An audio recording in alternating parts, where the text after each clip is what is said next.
Good morning students. Good morning sir. हमारे YouTube channel play with math by Sukhwinder Singh में आप सभी का स्वागत है। जैसा कि आप सबको पता है, आप फर्स्ट चैप्टर रियल नंबर्स के बारे में डिस्कस कर रहे हो। इस सीरीज में आपने काफी अच्छे अच्छे क्वेश्चन पढ़े हैं। आज एक बार फिर आप जो काफी इंपॉर्टेंट क्वेश्चन है एग्जाम के पॉइंट ऑफ व्यू से, उन क्वेश्चन को आप डिस्कस करोगे। तो देखो, आप सबसे पहले है फिफ्थ एग्जाम्पल। आपने प्रूव करना है √3 इज इरेशनल। इस प्रकार का जो क्वेश्चन है आपने पहले भी किया है डिस्कस, एक्सरसाइज 1.2 का फर्स्ट क्वेश्चन। क्योंकि क्वेश्चन इतना ज्यादा इंपॉर्टेंट है, तो इस प्रकार का एक क्वेश्चन और आप डिस्कस करोगे। तो जब भी आपने किसी नंबर को इरेशनल प्रूव करना है, तो प्रोसेस आपने देख रखी है। तो कैसे प्रूव करोगे? किसी भी नंबर को इरेशनल प्रूव करना है तो किस मेथड का यूज करोगे इरेशनल प्रूव करने के लिए? Method of contradiction. Very good. Contradiction का मतलब क्या है? प्रूव करना है इरेशनल। मान के चलोगे, पहली लाइन सबसे इंपॉर्टेंट है। अब एग्जाम में मोस्ट प्रोबेबल चांस है कि क्वेश्चन 3 नंबर का होगा। अब जैसे आपने जो फर्स्ट क्वेश्चन देखा था, उसकी इस क्वेश्चन की लेंथ थोड़ी सी ज्यादा है, नो डाउट। लेकिन क्योंकि इंपॉर्टेंट इतना ज्यादा है, तो क्या आपको करना पड़ेगा आपने, और कोई ऑप्शन है नहीं। अब 3 नंबर का क्वेश्चन है, एक नंबर तो सिर्फ इसी लाइन का आ जाएगा जो आप शुरुआत में मानोगे नहीं, उसी से एक नंबर कंफर्म हो जाएगा। स्टेप मार्किंग है आपकी। कई बार बच्चा उसके की पूरा क्वेश्चन अगर नहीं भी सॉल्व हो रहा, तो 2, 4, 5, 7 जितनी भी लाइन लिखोगे उसी के अकॉर्डिंग मार्क्स आपको मिल जाएंगे। तो ये लाइन अगर आपने लिख दी और ये लाइन हर एक क्वेश्चन में सेम है, तो तुरंत एक नंबर आपका कंफर्म हो जाएगा। क्या है line? Let if possible √3 be rational number. बस इसी से एक नंबर तो कंफर्म हो जाएगा, क्योंकि आपको पता तो लग गया कि प्रोसेस क्या है क्वेश्चन को सोल्व करने। रैशनल लिख दियो। कई बार बच्चे है नहीं, यहीं पे लिख दें let if possible √3 be an irrational लिख देंगे। अब अगर आपने इस वर्ड की जगह, रैशनल की जगह अगर आपने इरेशनल लिख दिया, चाहे आगे सारा क्वेश्चन ठीक हो, चाहे आपका एक भी नंबर नहीं मिलेगा, 0 नंबर मिलेंगे आपको, क्योंकि आपकी प्रोसेस ही गलत होगी। अगर इरेशनल ही मान लिया आपने, प्रूव क्या करोगे फिर? वो तो मान लिया आपने। तो इस लाइन का ध्यान रखो, यहाँ पे वर्ड रैशनल ही लिखना है। इरेशनल लिख दिया, चाहे आगे सारा क्वेश्चन ठीक हो आपका, चाहे चेक भी नहीं होगा आगे क्वेश्चन। तो आप सबसे पहले क्या करोगे? रैशनल नंबर मान लोगे। अब रैशनल नंबर है तो इसको कैसे लिख दोगे? √3 को लिख दोगे P/Q की फॉर्म में। अब ये लाइन लिखनी जरूरी है। Q not equal to 0, P and Q are integers having no common factors या डिवाइजर। या तो इतनी बड़ी लाइन लिख दो, P और Q इंटीजर हैं जिनमें कोई भी कॉमन डिवाइजर नहीं है, या इससे छोटी लाइन भी लिख सको आप, या फिर लिख दो Q not equal to 0, PQR coprime. ये वर्ड भी लिख सको, को प्राइम। एग्जाम में एक बार ऑब्जेक्टिव क्वेश्चन आ गया था ये, को प्राइम नंबर्स के बारे में आया था। को प्राइम नंबर्स का HCF कितना है? को प्राइम नंबर का HCF के आपके पास 1। HCF ऑफ को प्राइम नंबर्स। नंबर नहीं देगा, कहीं आप एग्जाम में वेट करे जाओ कि पहले आपको नंबर देगा, फिर आप उसके फैक्टर बनाओगे, फिर कॉमन निकालोगे, फिर आपका HCF आओगा, जो आपने फर्स्ट एक्सरसाइज में प्रोसेस देखी थी। तो को प्राइम के लिए नंबर देने की जरूरत नहीं है आपके पास। को प्राइम नंबर्स का HCF हमेशा के होगा 1। और HCF 1 का मतलब क्या है? कि दोनों में कोई भी कॉमन डिवाइजर नहीं है। इसका मतलब यही हुआ है। को प्राइम का मतलब क्या है? नो कॉमन डिवाइजर या नो कॉमन फैक्टर। चाहे तो वो लाइन लिख दो, P के बार integers having no common factor, जैसे आपने फर्स्ट क्वेश्चन में लिखी थी, या ऐसे लिख दो को प्राइम वर्ड भी लिख दो। इसमें इंग्लिश थोड़ी सी कम हो जाएगी, दोनों लाइन ठीक है। को प्राइम का मतलब है कि कॉमन डिवाइजर नहीं है, और इसी के ऊपर कंडीशन, इसी के ऊपर कंट्राडिक्शन आ गया आपकी। तो सबसे पहला स्टेप क्या हो जाएगा? स्केयरिंग। कैसे सोल्व करोगे? आपने सोल्व किया था एक क्वेश्चन, तो बोलोगे थोड़ा बहुत साथ में, squaring both sides. Very good. Square कर दो। √3 का स्केयर कितना आ जाएगा? 3 P square by Q square divide में लेफ्ट बैक हो जाएगा। अब देखो, P स्केयर के 2 फैक्टर बन गए, एक तो 3 और एक है Q स्केयर। ये बार बार बताया था आपको। चलो कोई भी एग्जाम्पल है, इसको आप 15 का ही लेवांगे। अब 15 के अगर 2 टुकड़े हैं, 3 और 5, तो इसका मतलब 3 भी इसको डिवाइड करेगा, 5 भी डिवाइड करेगा। ऐसे ही पी स्क्वायर के दो टुकड़े बन गए, 3 और क्यू स्क्वायर, 3 भी डिवाइड करेगा, क्यू स्क्वायर भी डिवाइड करेगा। क्यू स्क्वायर का आपको पता ही नहीं, ठीक है, तो आप 3 उठाओगे, यहां से क्या आ गया, 3 डिवाइड्स पी स्क्वायर, ऐसे लिखना है। 3 पी स्क्वायर को डिवाइड करेगा, जो फैक्टर है वो डिवाइजर का काम भी करेंगे, तो 3 क्या करेगा, पी स्क्वायर को डिवाइड करेगा। अब अगर 3 पी स्क्वायर को डिवाइड करे, लास्ट टाइम मैंने रिजल्ट बताया था कि अगर कोई प्राइम नंबर किसी नंबर के स्क्वायर को डिवाइड करे है तो वो प्राइम नंबर उस नंबर को भी डिवाइड करेगा। 3 एक प्राइम नंबर है, अब 3 अगर पी स्क्वायर को डिवाइड करे है तो 3 पी को भी डिवाइड करेगा। ये थ्योरम है, थ्योरम का प्रूफ इंपॉर्टेंट नहीं है, रिजल्ट आपको पता होना चाहिए। तो 3 अगर पी स्क्वायर को डिवाइड करे है देन 3 डिवाइड पी ऑल्सो, ऐसे ही लिखना आपने भी, वर्ड्स का ध्यान रखियो। अब 3 अगर पी को डिवाइड कर रहा है, जैसे इसके अंदर देखो 3 अगर 15 को डिवाइड कर रहा है तो 15 को जब लिखोगे एक टुकड़ा तो 3 है, दूसरे से अपना कोई मतलब नहीं। अब यहाँ पे 3 अगर पी को डिवाइड कर रहा है मतलब पी का एक टुकड़ा तो 3 है, जो डिवाइजर है वो फैक्टर है, दूसरा चाहे कुछ हो उससे कोई मतलब नहीं।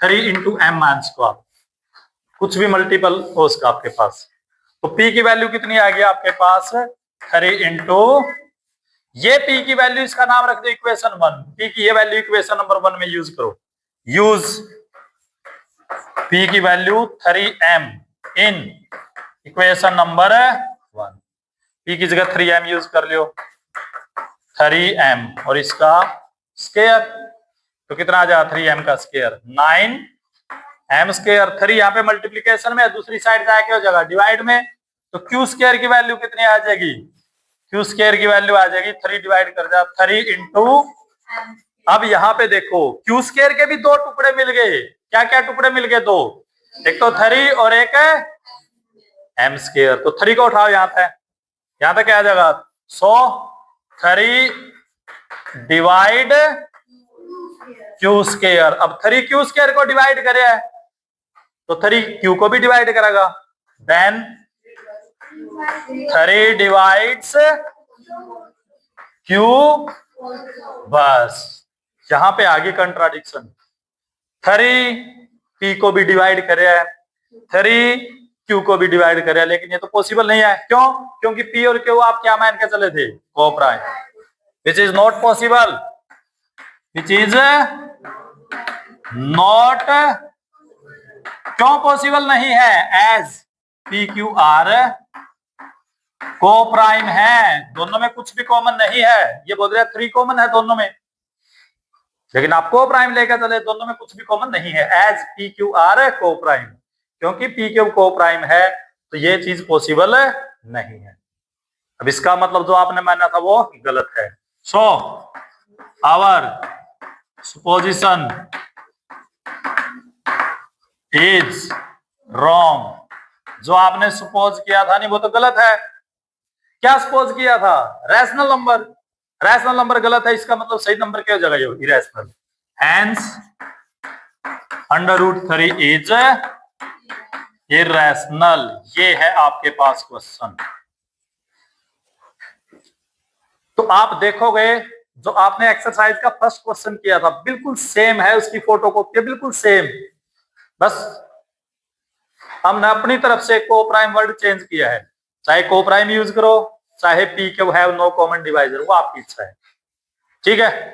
तो ये था आपके पास एग्जाम्पल नंबर 5। अब चाहे एग्जाम में कुछ भी आ जाओ, चाहे √3 आओ या √5 आओ या √2 आओ, इरेशनल प्रूव करना है तो यही प्रोसेस आपने यूज करनी पड़ेगी। वर्डिंग का ध्यान रखियो, एक तो सबसे मेन मैंने बताया था रैशनल के ऊपर बच्चे गलती कराएं, दूसरा यहाँ पे ये लाइन जब लिखे नहीं, यहाँ पे उल्टा सीधा लिख दें 3 डिवाइड पी स्क्वायर आओगा, कई बार बच्चे उल्टा कर जाए पी स्क्वायर डिवाइड 3, ऐसे थोड़ा लिखोगे, तो यहां पे ध्यान रखना आपने, रैशनल इरेशनल का ध्यान रखना, बाकी तो नॉर्मल हो जाए क्वेश्चन, ठीक है।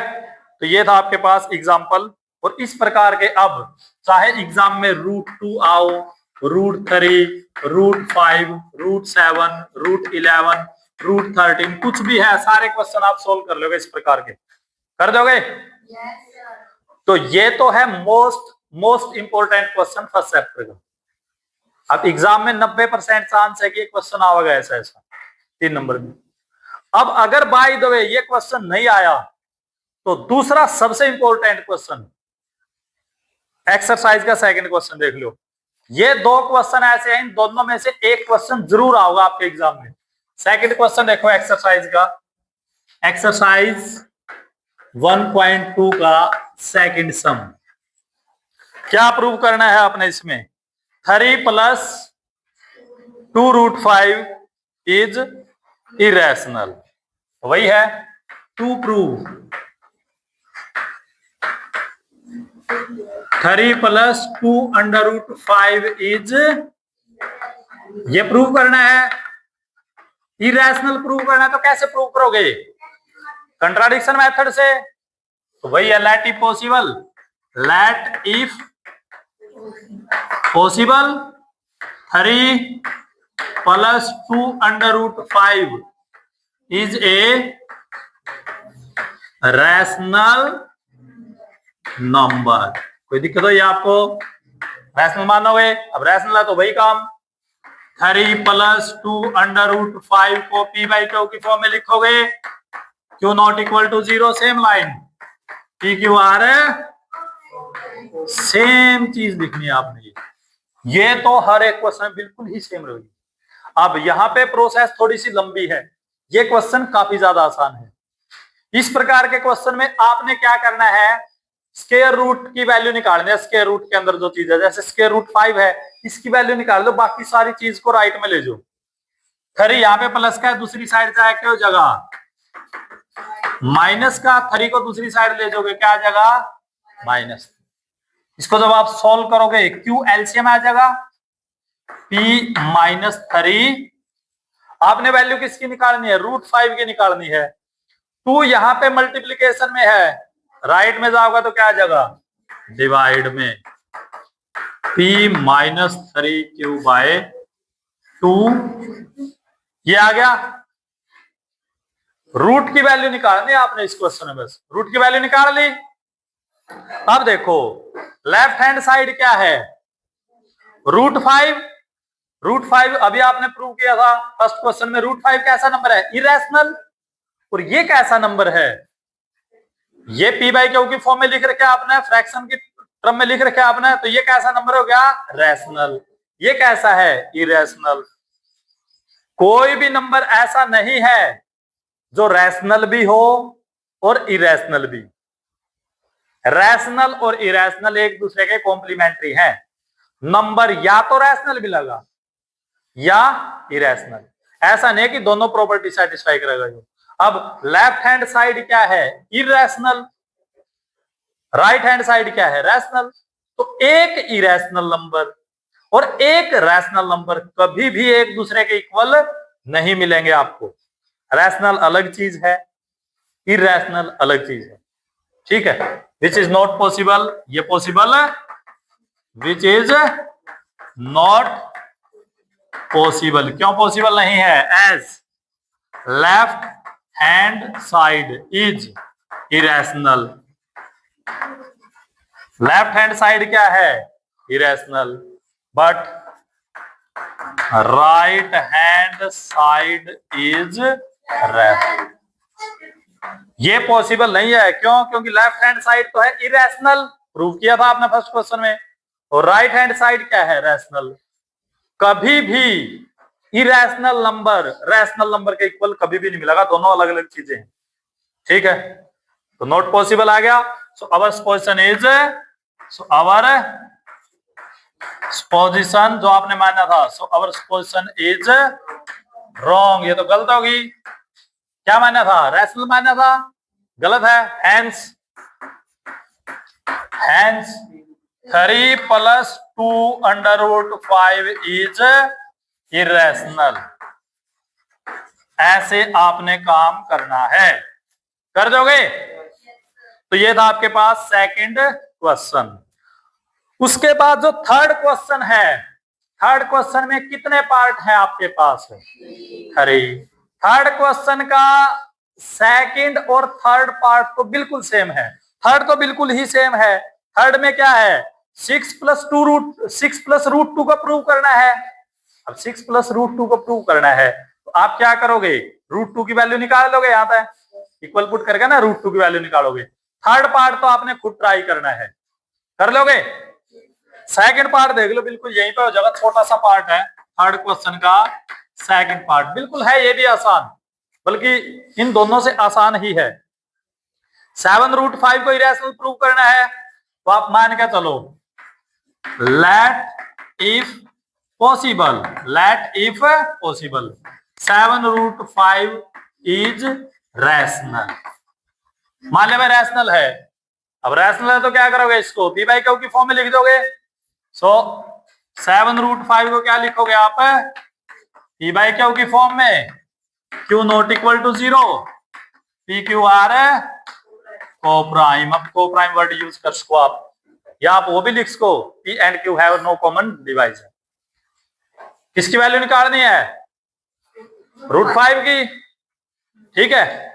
7 मल्टीप्लीकेशन में है, दूसरी साइड जाएगा जगह, तो √5 की वैल्यू क्या आ जाएगी, p बाय 7q। अब बताओ मैंने, लेफ्ट हैंड साइड कैसी है, राइट हैंड साइड, क्या दोनों इक्वल हो इसके, बिल्कुल सेम। देखो यहां से उठाओगे और ये इतना पोर्शन बिल्कुल same, which is not possible as left hand side is irrational, right hand side is rational, so our position is wrong। ये सारा पोर्शन यहां से कॉपी करोगे, कॉपी करके ना यहाँ पे क्या कर दोगे, बिल्कुल सेम, इसको सेम लाइन लिखनी है, लिख दोगे, बार बार लिखते जाओगे, अपनी सपोजिशन गलत होगी। क्या सपोज किया था, रैशनल, वो गलत हो गया, इसका मतलब ये नंबर क्या हो गया, Hence 7√5 इज। ऐसे काम करना है आपने इस प्रकार के क्वेश्चन में, कर लोगे। तो ये था आपके पास थर्ड क्वेश्चन का सेकंड पार्ट। उसके बाद आप देखो थर्ड क्वेश्चन का फर्स्ट पार्ट। इस पार्ट थोड़ा सा डिफरेंट है, इसमें बच्चे गलती कर जाए थोड़ी सी। क्या है, क्या प्रूव करना है, 1/√2 को प्रूव करना है इरेशनल। तो स्टार्ट तो ऐसे ही करोगे, प्रूव क्या करना है, 1/√2 इज, तो कैसे प्रूव करोगे बताओ तुमने, कंट्राडिक्शन मेथड से, let if possible 1/√2 is a rational number. Rational number आपने मान लिया, अब रैशनल है तो कैसे लिखोगे, 1/√2 is equal to Q not equal to 0, P Q are coprime का मतलब समझ में आ गया। ऑब्जेक्टिव क्वेश्चन आया था एक बार एग्जाम में, HCF ऑफ को प्राइम नंबर कितना होगा, 1। Very good.